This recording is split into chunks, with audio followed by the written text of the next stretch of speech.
દોસ્તો, લાલો આજે 75 કરોડ ઉપર પહોંચી ગઈ છે. વર્લ્ડ વાઇડ કલેક્શન એનું 75 કરોડની આસપાસ લગભગ થઈ ગયું છે. થોડું ઓછું વધતું હોઈ શકે છે, 75 કરોડની આસપાસ છે. અને લાલો એક એવી મૂવી બની ગઈ છે કે જેની કોઈએ કલ્પના પણ નહીં કરી હોય. નમસ્કાર દોસ્તો, હું છું ગર્વથી ગુજરાતી વિપુલ અને તમે પણ ગર્વથી કહો હું ગુજરાતી. લાલો એક એવી માઇલસ્ટોન ફિલ્મ બની ગઈ છે કે જેણે બધા જ રેકોર્ડ તોડી નાખ્યા છે. મેં જુદા જુદા વિડીયોમાં ઘણા બધા રેકોર્ડની વાત કરી, પણ આજે જુદી જુદી 2-3 વાતો છે. આ વિડીયોને તમે છેલ્લે સુધી જોજો, બહુ જ મજા આવશે. અને હજી સુધી પણ તમે મારી આ ચેનલને સબસ્ક્રાઇબ ના કરી હોય તો જલ્દીથી સબસ્ક્રાઇબ કરી લો. મારા વિડીયો તમને ગમતા હોય તો એને લાઈક કરતા રહો, શેર કરતા રહો. સબસ્ક્રાઇબ પહેલા કરી લો. હું ઈચ્છું છું કે આપણું આ ફેમિલી બહુ જ ગુજરાતીમાં બહુ જ મોટું ફેમિલી બને એવી આશા રાખું છું તમારી પાસેથી.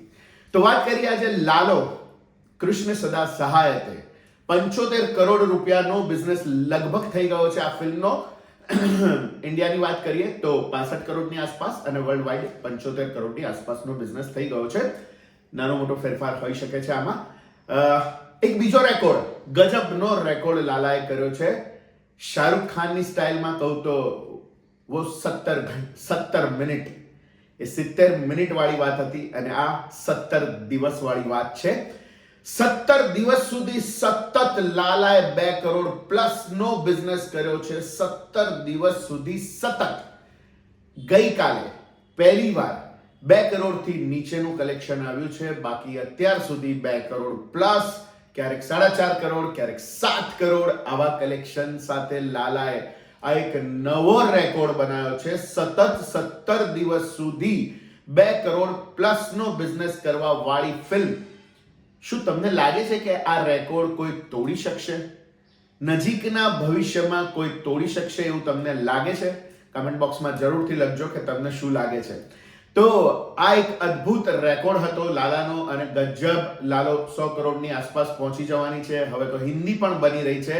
આ બધાની સાથે સાથે બીજી એક વાત પણ કરવાનું મન એવી થાય છે કે અત્યાર સુધી ગુજરાતી ઇન્ડસ્ટ્રીમાં અત્યાર સુધી એવું હતું કે મોટા મોટા સ્ટાર વાળી ફિલ્મ ચાલતી હતી, બિગ બજેટ ફિલ્મ ચાલતી હતી. એવું કહેવાતું હતું કે ભાઈ જેટલું તમે ફિલ્મ મેકિંગ કરો છો એટલું જ તમારે પ્રમોશન પણ કરવું પડે છે અને એટલી જ તમારે મહેનત પણ કરવી પડે છે, ત્યારે તમારી ફિલ્મ લોકોની નજરમાં આવે છે. અને મોટા મોટા સ્ટાર હોવા જરૂરી છે તમારી ફિલ્મમાં, તો લોકો થિયેટર સુધી આવે છે તમારી ફિલ્મને જોવા માટે. જેમ કે સિદ્ધાર્થભાઈ અત્યાર સુધીમાં સૌથી વધારે બિઝનેસ કર્યો છે. એમની ટોટલ ફિલ્મોએ 100 કરોડ પ્લસનો બિઝનેસ કર્યો છે, જે કોઈ એક્ટરની ફિલ્મોએ ટોટલ ફિલ્મોએ એટલો બિઝનેસ કદાચ નથી કર્યો. સિદ્ધાર્થભાઈની ફિલ્મોએ જ એટલો બિઝનેસ કર્યો છે. બિગ બજેટ ફિલ્મો જેમ કે બિગ સ્ટાર ફિલ્મો, આ જ ફિલ્મો અત્યાર સુધી હાઈએસ્ટ કલેક્શન કરવા વાળી ફિલ્મો હતી. છેલ્લો દિવસ છે, 3 એક્કા છે, સિદ્ધાર્થભાઈની ફિલ્મ ચાલ જીવી લઈએ, ચણિયા ટોળી, યશની ફિલ્મ. આ બધી ફિલ્મો એવી હતી કે જેમાં સ્ટાર વેલ્યુ હોતી હતી, એક સારા નામો સંકળાયેલા હોતા હતા. અને પછી આ ફિલ્મો થિયેટરમાં જ્યારે આવતી હતી ત્યારે એ ફિલ્મોને રિસ્પોન્સ મળતો હતો ને ધીરે ધીરે કરીને 10, 12, 15, 17 કરોડ, 18 કરોડની આસપાસ આ ફિલ્મ પહોંચતી હતી. માનસીની ફિલ્મ જેવી રીતે જમકુડી, તો કોકોનટની ફિલ્મ.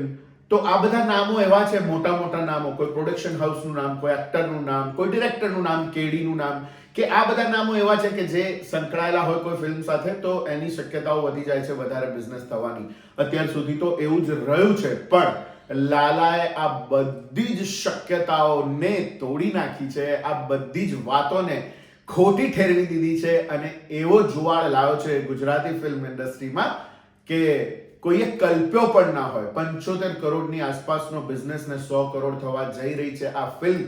ગુજરાતી ફિલ્મ ઇન્ડસ્ટ્રીની પહેલી એવી ફિલ્મ બનશે જેણે 100 કરોડનો બિઝનેસ કર્યો છે. 1932 થી લઈને 1925 સુધીમાં ગુજરાતી ફિલ્મોનો ઇતિહાસ જોઈએ તો આટલા બધા વર્ષો પછી કોઈ એક ફિલ્મ 100 કરોડના બિઝનેસ કરવા માટે જઈ રહી છે, લાલો. તો હું વાત એ કરતો હતો કે શું આવા સ્ટાર્સ લોકોના નામ સંકળાયેલા હોય એવી જ ફિલ્મો ચાલે છે? આ મિથ લાલાએ ખરેખર તોડી દીધી છે કે નહીં એ આવનારો સમય જ બતાવશે. પણ અત્યારે એક વાત તો નક્કી છે કે હવે ગુજરાતી ફિલ્મો પ્રત્યે લોકોનું ધ્યાન ખેંચાયું છે અને હવે અગર થોડીક સારી ફિલ્મ નીકળશે તો ફિલ્મ ચાલવાની છે એવી થોડીક તો ખાતરી મેકર્સને થઈ હશે લાલાની સફળતા પછી. અને આ જ અગત્યનું હતું, આ જ દિવસની રાહ જોવાતી હતી કે એટલીસ્ટ લોકો ગુજરાતી ફિલ્મો જોવા આવે. હા, હજી પણ કેટલાક લોકો એવા હશે કે જે ગુજરાતી ફિલ્મોના નામે નાકનું ચીટકું ચડાવતા હશે કે હવે ગુજરાતી ફિલ્મોમાં શું જોવું હતું, ગુજરાતી ફિલ્મો આમ, ગુજરાતી ફિલ્મો તેમ. આવા લોકો તો રહેવાના જ છે અને એ હંમેશા માટે રહેશે. એ તમારી આજુબાજુમાં જ વસતા હશે. જ્યાં ગામ હોય ત્યાં એવું છે આ. તો એવા લોકોને નજરઅંદાજ કરીને આજે આટલો બધો બિઝનેસ પર આગળ વધી ગઈ છે લાલો. બહુ જ ખુશીની વાત છે. તો હું એવું કહું છું કે અગેન ફરી એકવાર એવું કહું છું કે આ મિથ લાલાએ તોડી નાખી છે કે સારું પ્રોડક્શન હાઉસ અથવા તો મોટા સ્ટાર્સ હોવા જોઈએ. એક વસ્તુ બિલકુલ સાબિત થઈ ગઈ છે કે કન્ટેન્ટ સારું હોવું જોઈશે કોઈ પણ સારી ફિલ્મ માટે. હા, મેકિંગ પણ સારું હોવું જ જોઈશે. ઓફકોર્સ કન્ટેન્ટની સાથે સાથે મેકિંગ પણ સારું હોવું જોઈશે, પણ જરૂરી નથી કે બિગ બજેટ ફિલ્મ હોવી, 4-5 કરોડ રૂપિયા નાખવા તો જ ફિલ્મ સારી બનશે અને તો જ લોકો જોવા આવશે, એવું બિલકુલ જરૂરી નથી. બહુ જ પ્રમાણિકતાપૂર્વક અગર તમે સારી ફિલ્મ બનાવી છે, ડેડિકેટલી બનાવી છે, સારી વાર્તા છે, નવા કલાકારો હશે તો પણ ફિલ્મ ચાલવાની છે, એ નક્કી છે. બીજી એક વસ્તુ એ હતી કે ફિક્સ જોનર હતું અત્યાર સુધી કે કોમેડી ફિલ્મો ચાલે છે અને સોશિયલ કોમેડી ફિલ્મો ચાલે છે. આવું એક મિથ હતું. લાલામાં એવી કોઈ જ કોમેડી નથી, તેમ છતાં એ લોકોને ટચ કરી ગઈ છે ફિલ્મ, કારણ કે ફિલ્મ એટલી સુંદર છે, એનો મેસેજ બહુ સરસ છે અને કલાકારોનો અભિનય અને મ્યુઝિક આ બધું જ કાબિલે તારીફ છે. બહુ ઓછા બજેટમાં બનેલી ફિલ્મ છે તેમ છતાં વારંવાર એ કહેવાની ઈચ્છા થાય છે કે હવે આ સેટઅપ જે હતું અત્યાર સુધી, જે મિથ હતી, જે માન્યતા હતી કે મોટા મોટા સ્ટાર્સ, મોટા મોટા બેનર, એની જ ફિલ્મો ચાલશે, એવું હવે કદાચ નહીં રહે. આગળ જતા પરિસ્થિતિ બદલાઈ શકે છે.